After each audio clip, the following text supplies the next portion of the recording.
Well, friends, very good morning, all of you. Welcome to Success Mantra by Jay Malik. I am JP Malik before you. Today, we will discuss types of endorsement part 2. Part first में endorsement, what is an endorsement ये किया था. तो आज types of endorsement में क्या करते हैं, कितनी टाइप का एंडोर्समेंट हम देख सकते हैं, कितनी टाइप्स का एंडोर्समेंट होता है, कर सकते हैं. तो ये 6 types: blank endorsement, endorsement in full, conditional endorsement, restrictive endorsement, endorsement sans recourse और फैकल्टेटिव एंडोर्समेंट. तो एक एक को डिस्कस करते हैं. पहले देखिए ब्लैंक एंडोर्समेंट क्या है. देखिए, दो व्यक्ति होते हैं, एक एंडोर्सर, कोई भी चेक या इंस्ट्रूमेंट है, तो जैसे ये चेक है तो यहाँ पर ड्रार साइन करता है, ड्रार, ये ड्रार, और यहाँ पेई, और यहाँ अमाउंट, और ये इनवर्स और फिगर में होता है. तो ये एक वो चेक है. तो एंडोर्समेंट का क्वेश्चन जब भी अराइज होता है, इसका मतलब है कि इसको फर्दर नेगोशिएट करना है एंडोर्समेंट में. अब हमने बताया था नेगोशिएशन में 3 चीजें मेन हैं: cheque, draft, promissory note, bill of exchange. तो इसके बैक में जनरली वैसे बताया था कि इसकी फेस, अगर स्पेस है, सफिशिएंट स्पेस है, तो फेस में एंडोर्समेंट हो सकती है, बैक में हो सकती है, और एक स्लिप के साथ भी एंडोर्समेंट किया जा सकता है. तो ब्लैंक एंडोर्समेंट में क्या है, इसके बैक पे जब कोई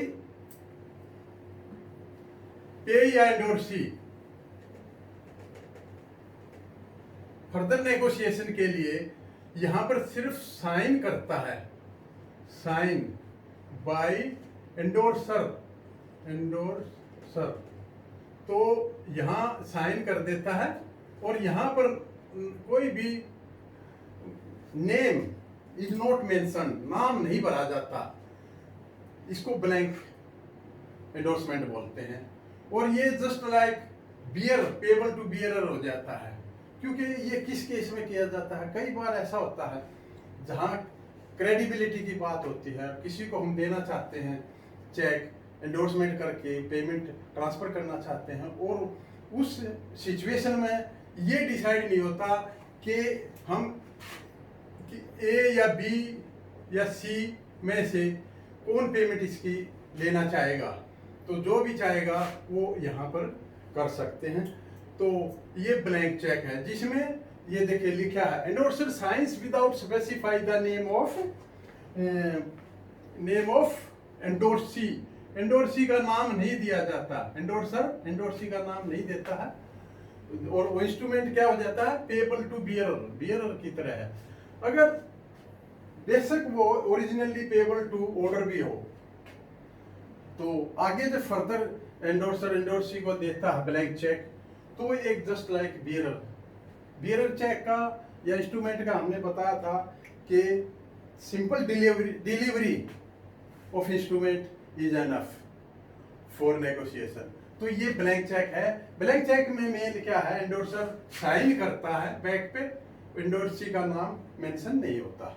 अब देखिए एंडोर्समेंट इन फुल, फुल में तो सिंपल है, एंडोर्सर डायरेक्ट ये डायरेक्शन देता है to pay the amount mentioned in the instrument to or to the order of a specified person. यहाँ पर नाम लिखा जाता है, यहाँ पर साइन करेंगे, एंडोर्सर साइन करता है, और यहाँ पर नेम होता है बैक ऑफ द इंस्ट्रूमेंट में.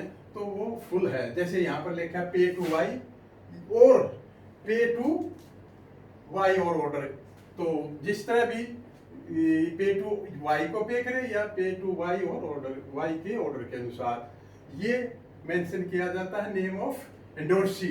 यहाँ साइन एंडोर्सर करता है. तो ये फुल एंडोर्समेंट है. कंडीशनल एंडोर्समेंट, देखिए कंडीशनल में कंडीशन होती है, when the endorser makes his liability conditional on happening of an event.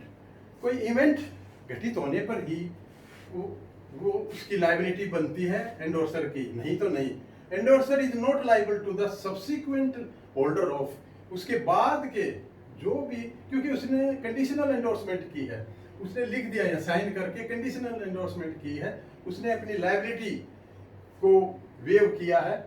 तो और उसने क्या लिखा, if the event does not take place, in case event जो नहीं है, दैट इज जैसे पे टू सी को पे करें, इफ ही मतलब इंडोर्सर रिटर्न फ्रॉम पुणे, अगर पुणे से आए तो उसको पेमेंट करना, नहीं तो नहीं करना। तो ये कंडीशन है इसमें। इन दिस केस अगर if the endorser does not return from Pune से नहीं आता है, तो जो सी इंडोर्सी है वो कांट रिसीव पेमेंट, ना तो पेमेंट ले सकता और can't sue any of the party, किसी भी पार्टी पर वो सूट फाइल नहीं कर सकता इन case of dishonour of the instrument. तो ये एक कंडीशनल एंडोर्समेंट है। अब है रेस्ट्रिक्टिव एंडोर्समेंट। क्या है ये देखिए, रेस्ट्रिक्ट्स फर्दर एंडोर्समेंट, उसके आगे एंडोर्समेंट नहीं होती।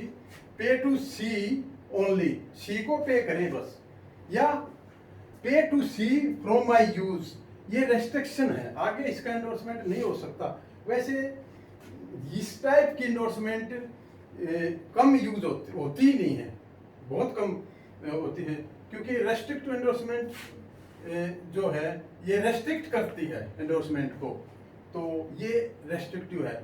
ये मैं किस लिए बता रहा हूँ, क्योंकि JIB CIB टेस्ट में यह पूछा जाता है जनरली कि types of endorsement, how many types of endorsement are there, कितनी हैं, तो ये सीखना है। इसके नाम में ही देखिए इसकी डेफिनेशन छिपी हुई है, जैसे कंडीशनल, रेस्ट्रिक्टिव एंडोर्समेंट।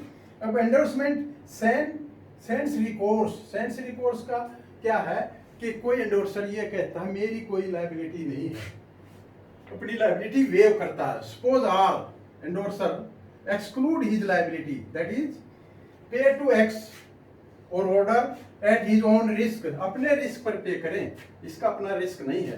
पे to Y without recourse to me, बिना मेरी लायबिलिटी के वाई को पे करें।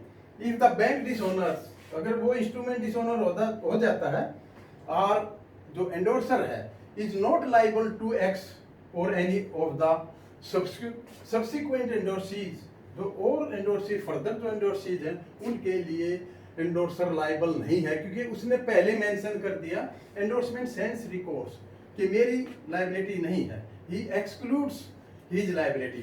तो ये हो गया एंडोर्समेंट सेंस रिकोर्स। अब फैकल्टेटिव एंडोर्समेंट ये क्या है?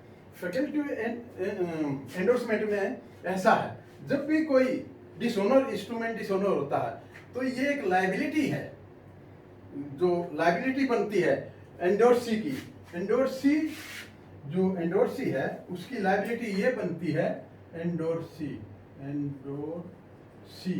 इसको नोटिस देना होता है, एंडोर्सी टू नोटिस देना होता है एंडोर्सी को, notice to endorsee to notice to endorser, इसको नोटिस देना होता है। और ये मस्ट है, जब भी कोई इंस्ट्रूमेंट डिसऑनर होगा तो एंडोर्सी को नोटिस देना होगा एंडोर्सर को। परंतु जब एंडोर्सर ये कहता है कि नोटिस ऑफ डिसऑनर वेव्ड, यहाँ जब वो इसको एंडोर्समेंट करता है तो वो लिखता है payment to Y and notice of dishonour waived, अगर वो उसने ऐसा लिख दिया है तो ये लायबिलिटी एंडोर्सर की ही बनेगी। जैसे इसमें मैंने लिखा है, in case of dishonour of the instrument it is the duty of endorsee to give notice of dishonour to the endorser जिसने एंडोर्स किया था उसको नोटिस देना होगा एंडोर्सी को। But if the endorser waives the duty of endorsee by writing ये notice of dishonour waived, the endorser remain liable to the endorsee, ये liable रहेगा एंडोर्सी के लिए, क्योंकि इसने वेव किया एंडोर्सर ने नोटिस। तो for the non payment of the instrument, अगर उसकी पेमेंट नहीं होती है तो एंडोर्सर ही लाइबल है, क्योंकि उसने एंडोर्सर ने यहाँ पर नोटिस ऑफ डिसऑनर वेव किया है। तो बड़े सिंपल है। तो ये 6 टाइप का ये था। के टाइप्स ऑफ एंडोर्समेंट, और ये जीआईबी सीआईबी और बैंकिंग टेस्ट में जनरली पूछा जाता है, या इनमें से किसी एक को पूछ लेंगे कि ब्लैंक एंडोर्समेंट क्या है, या रिस्ट्रिक्टिव एंडोर्समेंट क्या है, या फैकल्टेटिव एंडोर्समेंट क्या है। तो ये था टाइप्स ऑफ एंडोर्समेंट। तो have a nice day, thank you for watching.